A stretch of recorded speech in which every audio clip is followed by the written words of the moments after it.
Beaucoup d'être fidèles à nos rendez-vous de conférences publiques. Au mois de janvier, nous avions eu l'opportunité de n'assurer qu'une seule intervention avant le confinement. Et donc notre joie est immense ce midi de pouvoir donc vous proposer de nouveau ces conférences publiques. Nous allons très prochainement mettre en place une newsletter afin de mieux réagir en fonction de l'actualité quand nous reprogrammons comme ça nos conférences. Donc si vous souhaitez vous abonner à cette newsletter, ce que je vous propose, c'est d'inscrire votre nom tout à l'heure en sortant. J'ai mis une liste. Vous mettez simplement votre adresse mail et ainsi vous recevrez des informations de manière plus, comment dirais-je, plus fine. Voilà. Vous dire également que donc, nous accueillons aujourd'hui pour cette reprise Madame Victoria Soubeyran, qui a rejoint, je crois, Mayotte depuis septembre 2019, je crois, après avoir réalisé un master en ingénierie écologique, mais elle nous en parlera tout à l'heure. Donc après plusieurs mois de sensibilisation dans les écoles sur la protection de la mangrove en particulier, vous vous êtes, je crois, spécialisé dans les tortues et le montage de programmes de protection. Bienvenue également donc à Michel Charpentier, qu'on ne présente plus, donc professeur agrégé d'histoire, passionné d'histoire locale, mais aussi d'écologie et bien sûr de nature, qui, je crois, Michel, est à Mayotte depuis plus de 15 ans, 17 ans, voilà, et surtout président des naturalistes de Mayotte depuis 16 ans. Voilà, avec donc l'objectif toujours en tête de préserver le riche patrimoine naturel de Mayotte, mis à mal par l'impact démographique que l'on connaît actuellement. Donc, plus précisément aujourd'hui, nous allons parler des plages de Sazilé, qui sont particulièrement identifiées depuis 30 ans maintenant comme principal site de ponte, l'un des plus importants du canal du Mozambique. Donc, éloigné des routes et des villages, ces plages constituent un site naturel de très haute valeur patrimoniale, donc qu'il convient de préserver.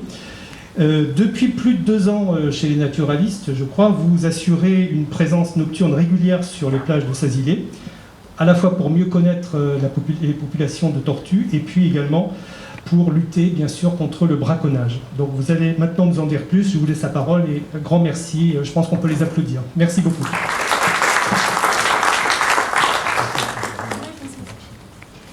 Bon, merci beaucoup Jean-Louis et merci monsieur le directeur de nous accueillir dans cet amphithéâtre pour cette communication. Nous avons prévu avec Victoria de faire la conférence à 2, c'est-à-dire elle commencera la présentation, je la poursuivrai et puis elle la terminera. L'objectif de cette conférence est donc bien effectivement de savoir comment nous agissons, nous, Association des naturalistes, sur le site de Sazilé au sud de Mayotte pour accroître la connaissance sur les tortues qui fréquentent Mayotte et les protéger puisque on aura l'occasion d'y revenir longuement, mais c'est quand même une espèce qui est particulièrement menacée. Voilà, donc je laisse d'abord la parole à Victoria. Alors bonjour à tous, merci de nous accueillir ici et merci d'être venus. On va commencer cette présentation par une courte présentation des naturalistes et de ce qu'on fait plus généralement dans l'association, puisqu'on ne travaille pas seulement sur les tortues marines. Donc l'association des naturalistes, c'est une association qui existe depuis plus de 20 ans. Elle a été créée en 1999 et elle compte aujourd'hui entre 15 et 20 salariés, effectif qui va largement augmenter dans les prochains mois d'ailleurs, et plus d'1 millier d'adhérents. Cette association, elle est connue sur le territoire justement pour proposer une découverte du patrimoine naturel et culturel de l'ensemble de l'île, via des randonnées, des sorties en PMT pour aussi la découverte du lagon, ou encore des bivouacs de tortues marines qu'on réalise pour la découverte de ces animaux qui sont protégés. On a aussi également des programmes de sciences participatives. Sur les tortues marines, on y reviendra plus tard. On a un programme de sciences participatives également sur les mangroves qui va se développer. L'idée de la science participative, c'est vraiment d'inclure les adhérents et même le grand public de manière générale dans le suivi et dans l'étude des différentes espèces et des milieux naturels. On fait énormément d'animations, de sensibilisation en milieu scolaire principalement, mais également pour le grand public, notamment ici. On fait aussi de l'étude et de l'ingénierie. On a un gros projet en ce moment sur l'étude de l'érosion des sols, l'impact de l'érosion des sols sur le lagon. Ça crée des énormes impacts, justement, ça invase le lagon et ça détruit les coraux. Et on est également gestionnaire de 2 grands pôles, donc gestionnaire premièrement de la réserve naturelle de l'îlot Mbouzi, qui est l'unique réserve naturelle à Mayotte pour l'instant. Donc gestionnaire, c'est-à-dire qu'on va réaliser des études de suivi des populations, donc que ce soit des espèces végétales et animales. On va aussi faire de la sensibilisation, on est vraiment garant de cet espace. Et enfin, on est aussi gestionnaire du pôle FER, donc un pôle de conseil en énergie et en développement durable qui aide la population justement à avoir une consommation plus responsable et une vie beaucoup plus écologique, on va dire. Donc, pour rentrer plus rapidement dans le vif du sujet, moi je travaille principalement sur les tortues marines. Les tortues marines, globalement, il existe dans le monde actuellement 7 espèces de tortues marines. Elles sont toutes menacées d'extinction à l'échelle mondiale. Dans l'océan Indien, on va en retrouver 5 espèces et à Mayotte plus précisément, on en retrouve 3 grandes espèces. Principalement la tortue verte, juste ici, ça va c'est marqué. Principalement la tortue verte qu'on va pouvoir retrouver dans le lagon pour l'alimentation, mais également sur les plages pour la ponte. On va aussi retrouver, à plus faible effectif, la tortue imbriquée qui, elle, est en danger critique d'extinction. C'est-à-dire que la tortue verte, elle va être en danger d'extinction, mais la tortue imbriquée est encore plus menacée dans le monde entier. Donc c'est important aussi pour nous d'avoir ce genre d'informations, de savoir comment elle se comporte à Mayotte pour améliorer les mesures de conservation. Donc la tortue imbriquée, elle va également se retrouver dans le lagon pour se nourrir et sur les plages pour pondre. Et enfin, on a quelques observations de tortues kawan à des endroits bien précis, mais alors là, c'est seulement de la nutrition. Elle va seulement se retrouver dans le lagon. On n'a pas encore de détails sur la tortue kawan. En tout cas, on ne l'a pas vu sur nos plages pour l'instant. Donc les tortues marines, pour faire un bref résumé sur leur cycle de vie, c'est des tortues qui vont, comme toute espèce, donc se développer, mais à différents endroits. Elles vont avoir un gros stade de migration également dans leur vie. Donc en fait, la tortue marine, quand elle sort du nid, elle va aller dans l'eau. Et une fois qu'elle est dans l'eau, elle va dériver grâce au courant. Elle va rester dans le large pendant très longtemps. Ce développement, il est assez mal connu puisque la tortue, on a du mal à la suivre. Donc on suppose que pendant une vingtaine d'années, elle dérive au large. Ensuite, une fois qu'elle a dérivé, elle va essayer de trouver un site de nourrissage. Ce site de nourrissage, généralement, c'est le même, c'est celui qu'elle va conserver tout au long de sa vie. L'alimentation de la tortue marine, elle va dépendre de l'espèce, mais elle va aussi dépendre du stade de développement. Par exemple, pour les tortues vertes, quand elles sont jeunes, elles vont être essentiellement carnivores. C'est-à-dire qu'elles vont manger un peu tout ce qui passe par là, puisque de toute façon, elles sont au large, donc elles vont avoir du mal à aller se nourrir sur des prairies, c'est trop profond, elles ne pourront pas le faire. Donc elles vont être principalement carnivores et ensuite elles vont arriver sur un site de nourrissage plus près des côtes et elles vont devenir herbivores. Donc, les autres espèces sont plutôt carnivores tout au long de leur vie, notamment la tortue imbriquée qui elle va se nourrir essentiellement de coraux mous, d'éponges, de petits crustacés ou de petits poissons. Une fois qu'elles ont leur site d'alimentation, elles vont se nourrir et à maturité sexuelle, eh bien, elles vont entamer une migration pour retourner sur les plages où elles sont nées. Une fois qu'elles retournent sur les plages où elles sont nées, elles vont donc se reproduire là-bas avec des mâles. Il faut savoir qu'une tortue marine se reproduit avec plusieurs mâles pour avoir plusieurs spermatozoïdes qu'elle va garder dans sa spermathèque et ensuite elle va elle-même féconder les œufs. Le fait d'avoir plusieurs mâles avec lesquels elle se reproduit, c'est pour permettre d'avoir un meilleur patrimoine génétique au futur, pour permettre une meilleure survie des petits. C'est-à-dire qu'il y a plus de chances, effectivement, que s'il y a un mâle qui n'avait pas un très bon patrimoine génétique, les autres en auront peut-être un meilleur, et donc il y a plus de chances de survie des petits. Donc la tortue marine va effectivement se reproduire ensuite avec plusieurs mâles. Alors ça se fait généralement dans le lagon, et on peut l'observer. Et ensuite, elle va entamer toute la phase de ponte. Donc une fois qu'elle s'est reproduite, elle va monter sur les plages pour pondre. Donc ça, c'est une phase qui est relativement critique, puisque les tortues marines, elles sont adaptées maintenant au milieu marin, et alors le milieu terrestre, c'est plus vraiment leur site préférentiel. Mais donc quand elles montent, ça va être tout un périple. Et donc c'est un moment où elles sont effectivement très vulnérables.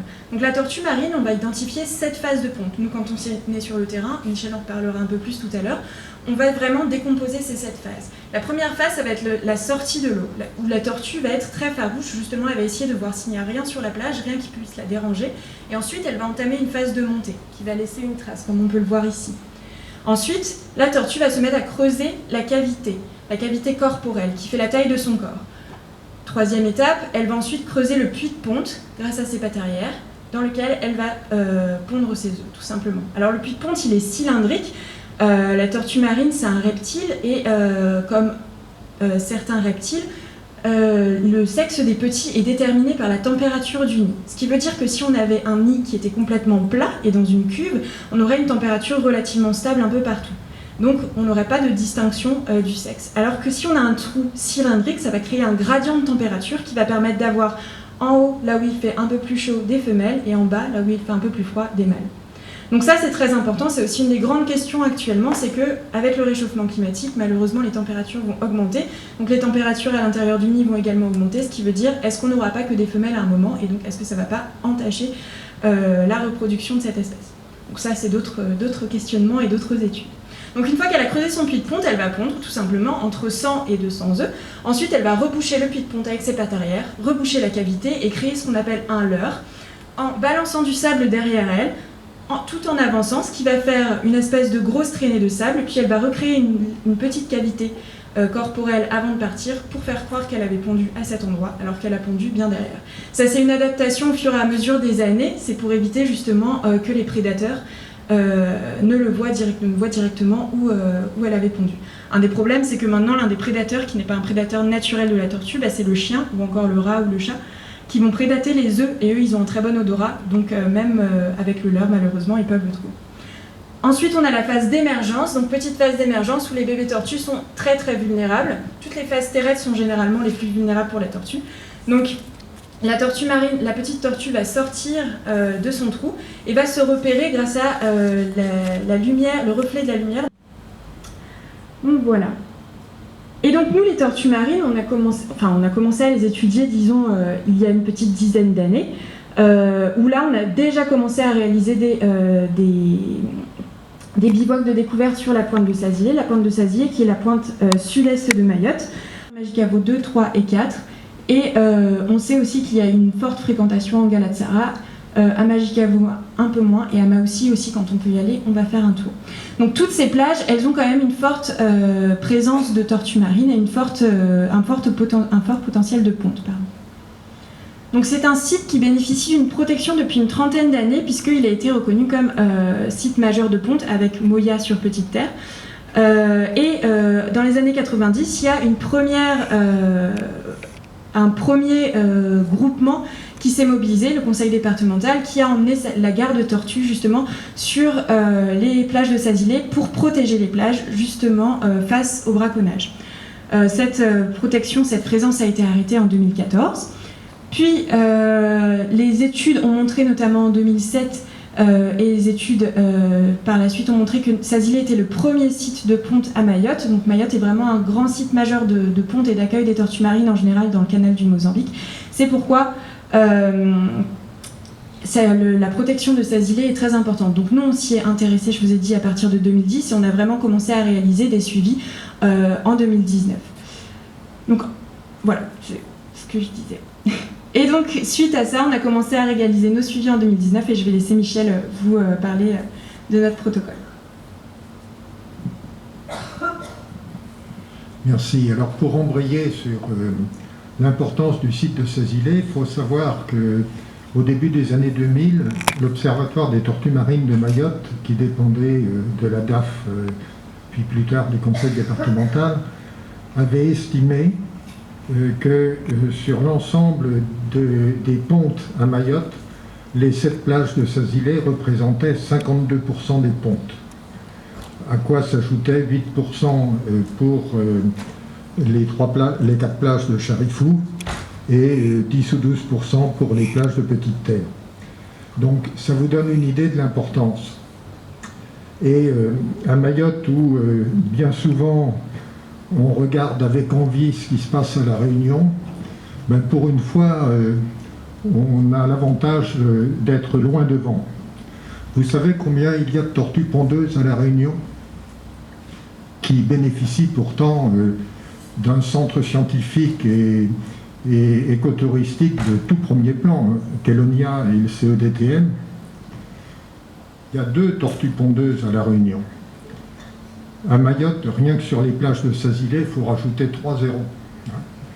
Donc vous voyez l'importance de ce site qui, à mon avis, est justement très mal intégré par les Mahorais qui ne se rendent pas compte de l'importance tout à fait exceptionnelle que l'on a avec ce site.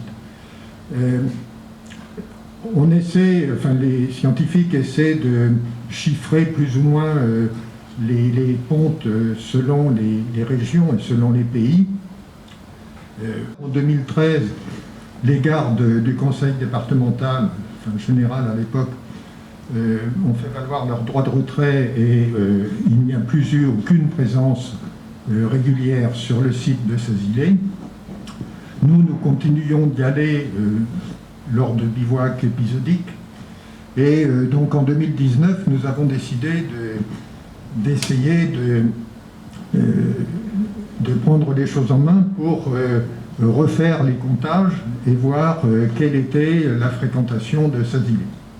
Donc en 2019 on a fait un comptage sur 4 mois avec une stagiaire que nous avions intégrée dans l'équipe. Et on va vous présenter tout à l'heure les résultats de cette étude. Quels étaient les objectifs? C'était effectivement avoir un suivi de population pour savoir est-ce que la population augmente, se stabilise ou diminue, mais pour ça, il faut déjà avoir un état zéro de la population. Et donc, ça supposait une présence régulière. Et la présence, elle est difficile à s'asiler parce que le site est loin de tout village et de toute route. Donc il est clair que quand on veut étudier la fréquentation des tortues à s'asiler pour la ponte, il faut y être la nuit et on est obligé de passer la nuit sur place. Identifier aussi la saisonnalité des pontes, c'est-à-dire à quel moment de l'année y a-t-il éventuellement un pic de ponte et à quel moment y a-t-il un creux. Les sites préférentiels, mais surtout aussi les causes d'échec. Pour quelles raisons est-ce qu'il y a un tel taux d'échec? Vous allez le voir tout à l'heure, c'est de l'ordre de 60-65% d'échecs de ponte.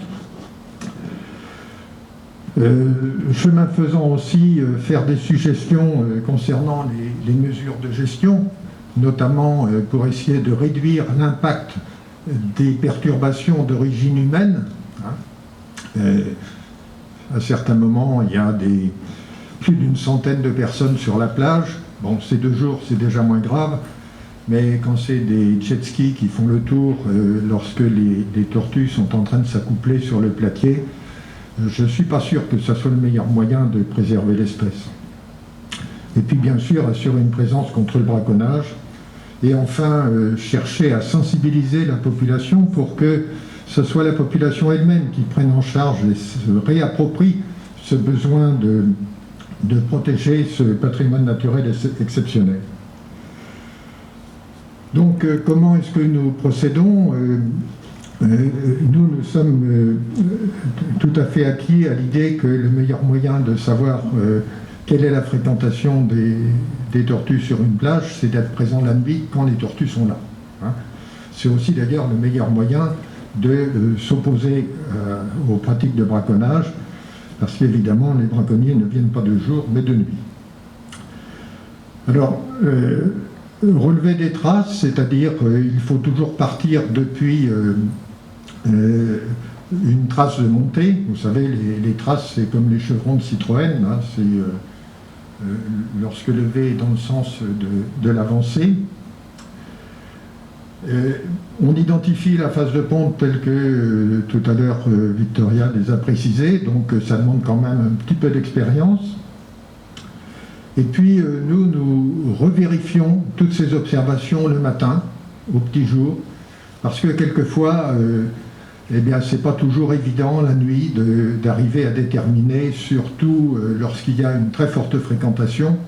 Par exemple, la semaine dernière, sur les 3 plages de ces îlets, il y a eu au moins 80 montées. Eh bien, je vous assure que certaines se croisent et se recroisent et il n'est pas toujours facile de savoir, de pouvoir être très précis sur le nombre exact de montées et de pontes. On ratisse les traces avant et après. Alors ça peut paraître un peu bizarre et un travail pas très excitant, mais on cherche absolument à différencier les traces du jour et les traces de la veille. Hein. Si on garde les traces de la veille, je vous assure que ce n'est pas toujours facile d'arriver à pouvoir savoir exactement celles qui sont montées pendant la nuit. Et de plus en plus maintenant, on relève le nombre d'émergences, on relève aussi les cas d'accouplement sur le platier, puisque les accouplements se font directement à proximité. Bon, les étapes de ponte, je n'y reviens pas parce que ça a été évoqué tout à l'heure par Victoria. Voyons les premiers résultats. Ici, les premiers résultats entre 2019 comparés à ceux de 2020 pour la même période. Attention, j'insiste bien, c'est sur la même période, c'est-à-dire de fin février à fin juin 2019 et de fin février à fin juin 2020. Plusieurs fois. Un individu tortue peut monter plusieurs fois.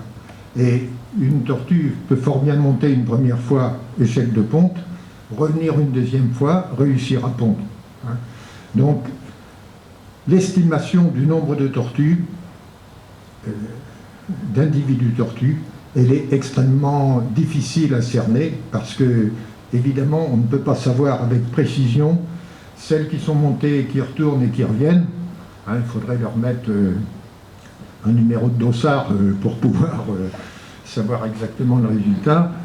Et on ne peut que se contenter de noter les montées et les pontes, en sachant que quand il y a 60% d'échecs, eh bien, les tortues qui sont en échec, elles ont toujours leurs œufs dans le ventre, et il faudra bien qu'elles s'en libèrent à un moment, et il faudra bien qu'elles trouvent le moyen de revenir. C'est pour ça qu'elles reviennent éventuellement plusieurs fois. Donc vous voyez, en 2019, lorsqu'on a fait notre premier inventaire, et c'était avec 3 nuits par semaine, on est pratiquement tombé pile poil dès le début sur le pic de ponte jusqu'à la fin. On était à un niveau très élevé. Au cours de l'année 2019, et de 8,14 simplement en l'année 2020, c'est-à-dire une chute de l'ordre d'environ 15%. Ça ne veut pas dire grand-chose tant qu'on n'a pas accumulé suffisamment de données, parce que ça peut être aussi un décalage dans l'année. Ce qu'il faut vraiment comparer, c'est une année complète à une année complète, et là on était sur des années partielles.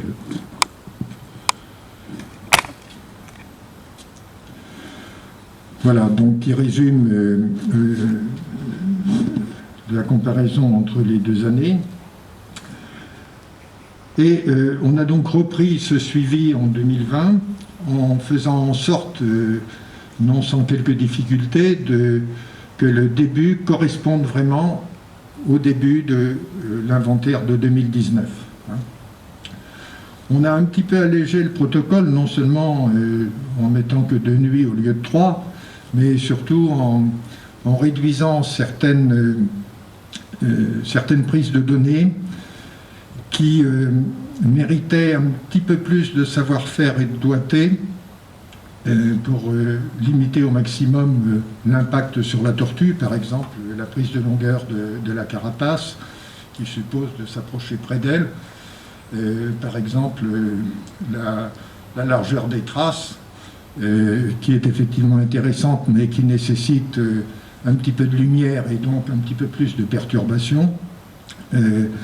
Et en plus, comme nous faisions appel pour l'essentiel à des bénévoles pour prendre ces données, il nous paraissait nécessaire de rester au strict minimum pour faire en sorte que ça puisse être exécuté par tout le monde. Nous avons mis aussi un point particulier cette année à essayer de veiller à l'observation d'éventuelles tortues imbriquées. J'en reparlerai un petit peu plus tout à l'heure. Et puis, à plusieurs reprises, nous avons étendu aux plages voisines, On vous disait tout à l'heure que c'est principalement la plage de Grande-Sazillet qui a été suivie de manière tout à fait régulière, mais de temps à autre, on a également suivi les 3 plages voisines de Magicavo. Au total, 52 sessions, 52 semaines, 104 nuits suivies, près de 180 personnes qui ont participé à cela, et c'est quelque chose qui est important à mon sens, parce que c'est la première fois à une telle échelle qu'à Mayotte, on arrive à mettre en place une opération, comme on dit, de science participative, c'est-à-dire de mobiliser autant de monde pour recueillir des données qui peuvent être intéressantes pour l'étude d'une espèce. Ceci avec l'appui d'une équipe salariée composée notamment d'agents qui assurent la logistique, parce que pour aller à Sazillet, où il n'y a ni eau, ni électricité, ni confort, il faut se débrouiller sur place, et donc ça suppose de transporter du matériel, de l'eau, de la nourriture, etc. Alors le bilan pour 2020, mais là depuis février 2020 jusqu'à pratiquement aujourd'hui, vous voyez la fréquentation. On a incontestablement là, une période de pic de ponte qui se détache assez bien, hein, même si elle est relativement courte, hein, avec d'ailleurs des pics de ponte qui sont parfois plus élevés que ceux de 2019. Et puis, ce qui n'est pas tout à fait surprenant, en vert, la fréquentation en ponte qui est aussi plus importante pendant la période du pic, évidemment, que pendant le reste de l'année. Notez bien, donc, sur le graphique de droite, que dans la fréquentation des tortues, alors l'échec de ponte, il est plus de 50%, là, il est de 59%. Ça paraît toujours énorme, et ça l'est effectivement. Et une des questions qu'on peut se poser, c'est qu'est-ce qui provoque cet échec de ponte? Il peut y avoir à la fois des dérangements, que ce soit des dérangements par les chiens, par exemple. On a déjà vu des chiens qui obligeaient les tortues à retourner à l'eau. On a même vu des chiens qui avaient tué des tortues en les agressant au cou. Hein. Elles ont certes une grosse carapace, mais le cou reste quand même sorti de la carapace et c'est le point le plus faible. Il peut y avoir éventuellement d'autres pressions animales, mais bon, comme la civette, tout ça, c'est quand même moins grave. Par contre, le dérangement humain est beaucoup plus important. Y compris nous-mêmes, lorsque on est sur la plage à patrouiller, on essaie toujours de le faire avec le minimum de monde et le minimum de lumière, mais malgré tout, il y a quand même un impact. Et lorsque ce sont en revanche des pêcheurs de bigorneaux qui viennent avec des gros projecteurs en pleine nuit pour écumer les bigorneaux qui sont sur les rochers de chaque côté de la plage, bon ben là il y a un impact très important, en particulier sur les tortues qui sont en mer, parce que les tortues en mer lèvent la tête de temps en temps, pas seulement pour respirer, mais pour voir aussi, repérer où est-ce qu'elles pourraient aller pondre. Si elles voient de la lumière qui se balade, alors ça les affole immédiatement. On avait même vu en 2019 un phénomène qui était tout à fait significatif. Il y avait un bateau, alors les bateaux, la nuit, c'est un gros problème, parce qu'ils ont des lumières allumées, souvent il n'y a pas simplement les lumières, il y a pas mal d'agitation. Et là, c'était les bateaux où les gens avaient décidé de voir les tortues, mais de les voir sous l'eau de nuit avant d'aller pondre. C'est-à-dire qu'ils avaient des lumières marines Et il poursuivait les tortues pour essayer de les suivre de près. Comme à l'époque on faisait les suivis sur 3 jours, on s'est aperçu, par exemple, le premier jour, le niveau de fréquentation sur la plage était à ce niveau-là. Le deuxième jour, il était le jour où il y avait eu ce phénomène, ils étaient tombés très bas. Et le troisième jour, ça avait monté très haut. C'était certainement la compensation de la veille qui avait retenu les tortues. Donc ça, on ne s'en rend pas vraiment suffisamment compte, mais c'est un impact très important.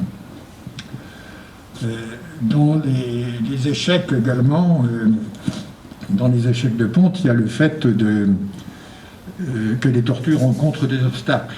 Hein, en creusant, en avançant ou en creusant, surtout en creusant le puits de ponte, un rocher, un caillou, une grosse racine, bon, ça constitue un obstacle. Dans ce cas-là, soit il a suffisamment d'énergie pour continuer et elle va chercher un endroit plus propice ailleurs, soit elle remballe tout et elle s'en va. Elle reviendra peut-être dans la nuit ou le lendemain, ou alors il ira peut-être sur une plage voisine. Alors quand on marque 7% d'indéterminé, c'est qu'on n'a pas réussi vraiment à savoir s'il y avait eu ponte ou non ponte. Ce sont des tortues qui sont montées, mais on n'est pas certain du résultat. Voilà, ben, sur une année complète, 1916 montées, sur la seule plage de Grande-Sasilée, pour 653 pontes. Vous voyez, ça fait environ un tiers. Mais 653 pontes, ça ne veut pas dire 653 tortues. Hein. Là, c'est pas simplement... c'est pas ce que j'expliquais tout à l'heure, mais une tortue, en moyenne, elle pond 3 fois dans l'année.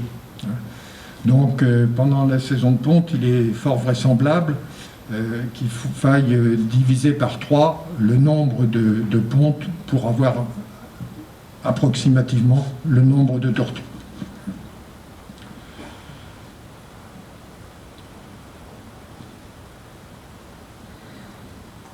Moyenne journalière de ponte qui est évidemment plus élevée pendant la période de pic que pendant la période de crue. Alors, les tortues imbriquées. À Mayotte, il y a très peu de documentation sur les tortues imbriquées. Et c'est comme ça vous a été rappelé tout à l'heure, une espèce en voie, non seulement en voie d'extinction, mais en danger critique d'extinction, c'est-à-dire le stade ultime. Après cela, la catégorie supérieure, c'est éteint. On en voit à Mayotte, sur les récifs, des tortues imbriquées, parce qu'elles se nourrissent sur les récifs.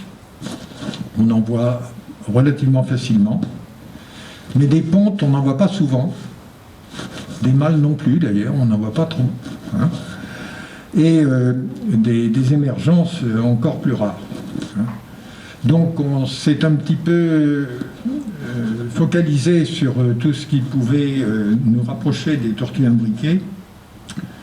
Alors à la fois on a lancé un appel au public pour pouvoir nous signaler partout où il y a eu rencontre de tortues imbriquées en mer, sur les récifs, à quel endroit.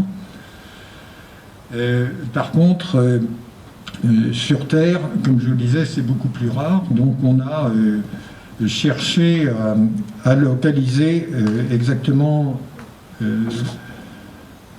ce qu'il pouvait y avoir comme tortues imbriquées. Donc on a, depuis le mois de septembre jusqu'au mois de mars, c'est-à-dire pratiquement en 6 mois, on a relevé environ une quinzaine de tortues imbriquées vraiment identifiées de manière certaine. Alors, ça va vous paraître bizarre que je vous dise qu'il puisse y avoir des identifications certaines, des identifications probables. On n'est pas toujours là quand la tortue vient pondre. Hein. Quand on est à un bout de la plage, le temps de revenir, parfois c'est 1 heure, 1 heure et demie, 2 heures, et entre-temps, la tortue a pu pondre et être repartie. Donc, on peut éventuellement supposer qu'il y a eu ponte d'une tortue imbriquée, il y a un certain nombre de critères pour cela, mais celles qui sont certaines, c'est celles qu'on a vues ou qui ne peuvent pas être autre chose qu'une tortue imbriquée. Lorsqu'on a une largeur de trace de 59 cm, on est vraiment tout à fait sûr qu'on est dans la catégorie. Donc vous voyez une quinzaine sur 6 mois, sans avoir eu le temps de bien regarder ce qui se passait du côté des plages annexes. Et sur ces 6 mois, il y a quand même eu 4 pontes qu'on a pu observer. Et sur ces 4 pontes, on a eu la chance, alors non seulement de les voir, mais l'une d'entre elles de voir l'émergence de 96 petits, 78 jours plus tard, exactement au même endroit évidemment que là où la mère avait pondu. Donc cela, c'est un travail que nous allons continuer au cours des années à venir, avec les programmes dont on vous parlera tout à l'heure, parce que il y a vraiment nécessité de développer un programme spécifique en direction des tortues imbriquées, par exemple l'inventaire des nids, la protection des nids et le suivi de ces nids pour essayer de faire en sorte qu'il y ait le maximum de retour à l'eau parmi celles qui ont pondu. Alors en ce qui concerne les menaces sur les océans, elles s'embrouillent là-dedans et elles se noient parce qu'elles ne peuvent plus monter et respirer. Ça peut être aussi, et très fréquemment, les microplastiques. Vous savez, les petites parcelles de plastique qu'on voit parfois sur le haut des plages déposées par la marée. Eh bien, elle avale tout, elle. Et à l'arrivée, eh bien, l'estomac est plein de plastique, hein, ou de déchets divers, mais les autres peuvent éventuellement se décomposer, mais le plastique non. Et donc, c'est une mortalité tout à fait fréquente et évidente. On a fait dans le passé des nécropsies de tortues au parc marin, et j'ai le souvenir d'avoir vu une nécropsie d'une tortue imbriquée. En fait, elle avait l'estomac qui avait diminué pratiquement des 2 tiers et elle ne pouvait plus s'alimenter. Et à l'intérieur, il y avait quantité de saloperies de plastique. La pollution, ça peut être aussi bien sûr des pollutions liquides, hein, et comme vous le savez, à Mayotte, toutes les rivières sont polluées, hein. Donc ça n'arrange pas les choses. Mais il y a aussi quelque chose qui est plus gênant et sur lequel il peut y avoir un impact, c'est les apports de terre, les apports de sédiments qui viennent des bassins versants. Et ces apports de sédiments, ça vient de la déforestation, puis des brûlis qui mettent la terre complètement à nu, puis des pluies qui ravinent toute cette terre pour la ramener directement dans le lagon. Pourtant, là où l'on est à Sazilé, il n'y a pas de village en arrière sur le bassin versant. Par contre, on a pu observer que, notamment sur la plage de Magicavo 2, lorsqu'il y a des grandes pluies, vous avez sur 200 mètres tout le platier qui est de couleur rouge, hein, c'est-à-dire toute la terre qui a été apportée ici, avec tous les défrichements qu'il y a eu légèrement en amont, et l'amont, c'est justement en direction du village. Donc ça, c'est perturbant pour les tortues, à la fois parce qu'elles n'aiment pas les milieux turbides, et puis aussi parce que c'est quelque chose qui modifie leur habitat, ça recouvre de vases tous les peu d'herbiers qu'il y a dans le secteur. Pollution lumineuse, bon, on est en dehors des gros projecteurs qui sont maniés par certains, mais on est quand même assez éloigné des villages, même si la pollution lumineuse se voit très bien, hein. Lorsque vous êtes à ces îlets, vous regardez en direction de la mer, vous avez une certaine couleur de gris, vous regardez ensuite en direction de la terre, juste au-dessus du niveau des arbres, vous avez du gris très clair. Et pourtant, ça vient de beaucoup plus loin, notamment de Bandrélé et de Chirongui. Les chiens et les corbeaux, bon, ça c'est surtout pour les petites tortues. Les corbeaux-pies qui sont les principaux prédateurs des petites tortues, les chiens aussi, les crabes, les Bernard l'ermite, les chats, les chiens, il y a des chats aussi à ces îles. Hein. Des chiens, il y en a pas mal, des chiens errants, et également la civette qui sont des prédateurs, sans compter tous les poissons carnassiers. On voit parfois, on a vu au moins 2 fois des poissons carnassiers lors d'une émergence de petites tortues, où il y avait on n'a pas réussi à l'identifier, quelque chose sans doute comme un mérou, et qu'il faut essayer de voir l'impact de ces transformations du littoral sur la ponte des tortues. Parce qu'en plus, ça va très vite. Hein. Et on pourrait se dire, bon, il suffit que le littoral recule, et puis après, elles pondront juste quelques mètres plus haut. Oui, mais quelques mètres plus haut, c'est pas du sable. Hein. Et si c'est pas du sable, c'est compliqué pour elles de pouvoir creuser et de pouvoir pondre. Hein. Surtout quand on a un substrat où il y a de l'argile, et là, elles ne peuvent absolument pas arriver à creuser. Hein. Donc, c'est préoccupant pour l'avenir parce qu'il n'est pas sûr qu'elles puissent avoir les mêmes facilités de ponte qu'elles ont aujourd'hui. Et ça suppose aussi des mesures de gestion pour essayer d'améliorer là où ça peut être améliorable, pour réduire les échecs de ponte et d'essayer d'étudier ça de beaucoup plus près. Alors, le braconnage, qui est évidemment la plaie pour les tortues, on est un peu moins touché sur les plages du Sud parce que tout simplement on y est plus souvent. Hein. C'est clair que pour l'instant, moi comme je dis souvent, les braconniers à Mayotte, c'est pas tout à fait les quartiers nord de Marseille, ils règlent pas leur compte à la Kalachnikov, en tout cas pas encore. Hein. Et lorsqu'ils voient qu'il y a du monde sur une plage, bon, ils vont à la plage d'à côté ou un petit peu plus loin. Hein. Alors, ça ne règle pas le problème du braconnage, ça le déplace, j'en conviens. Mais néanmoins, je préfère préserver la plage la plus importante plutôt que de risquer d'avoir des pertes comme c'était le cas lorsque on allait épisodiquement à Sazilé pour des bivouacs il y a plusieurs années. Quand on arrivait le samedi après-midi, on sniffait un petit peu dans l'air pour repérer les endroits où il y avait des cadavres de tortues braconnées. Hein, parce que ça sent pendant pas mal de temps.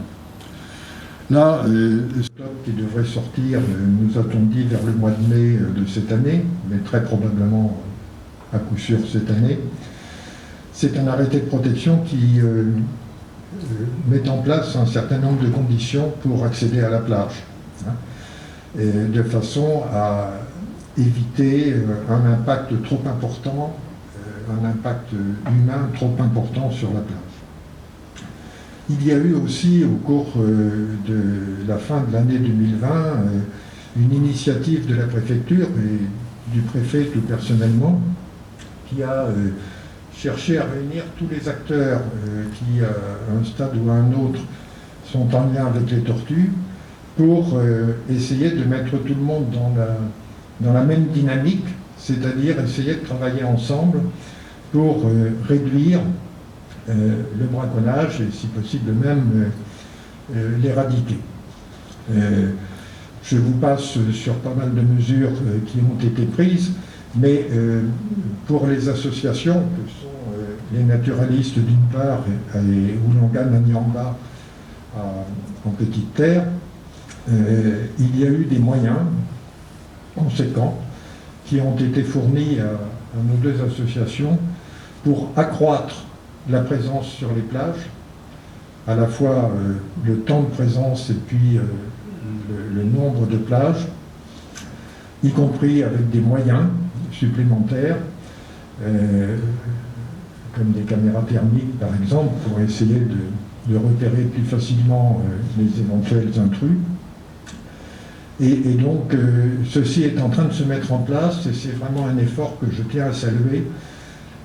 C'est à la fois la préfecture, la communauté de communes du Sud, qui va apporter un complément à cela, et l'ADEAL, qui s'est également engagé à apporter un complément pour le matériel. Donc, ce sont des actions qui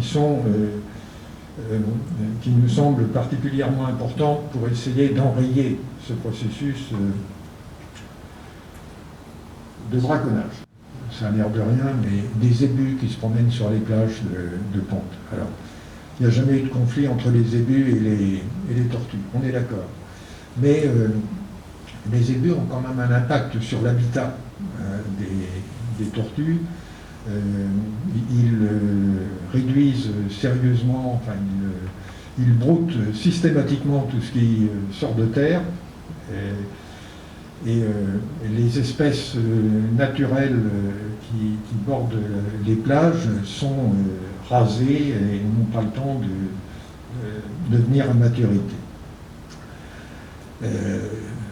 Vous avez aussi de la coupe de bois et surtout de la déforestation sur la crête de Sazilé.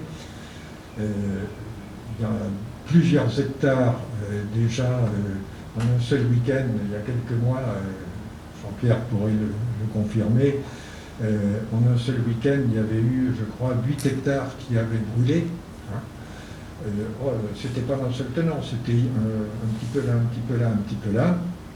Tout ça s'est maintenant transformé en bananerais, et entre-temps, une partie de la terre, comme j'expliquais tout à l'heure, est allée filer au lagon et envaser les platiers de Sazilé. Ça, c'est vraiment la plaie fondamentale. Alors, on pourrait se dire, bon, vous occupez les tortues, occupez-vous pas du reste. Bon. Sauf que le reste conditionne la présence des tortues. Si on a un envasement de la zone, si la forêt sèche de Sazilé se transforme en bananerais, il n'y aura plus de tortues au bout du compte. Et puis, bon, bien sûr, des espèces envahissantes et l'absence, en effet, d'encadrement pour des touristes qui arrivent parfois avec des moyens qui ne sont pas compatibles, à mon avis, avec un espace naturel, c'est-à-dire avec des gros projecteurs, avec des groupes électrogènes pour faire de la musique et faire de la lumière, hein, à 50 ou 60 personnes et probablement autant de bouteilles d'alcool. Bon, ça donne des résultats qui sont... Bon, on n'a pas envie que le site de Sazilé se transforme en beach party et que ça vienne complètement perturber cette zone qui est encore, fort heureusement, assez largement naturelle. Il faut absolument qu'il y ait une zonation, si je peux dire, des activités de loisirs. Je ne suis pas contre qu'il y ait des beach parties quelque part, mais la musicale, ça gêne personne. C'est consacré à cela depuis longtemps, mais ne transformons pas Sazilé dans ce genre d'activité.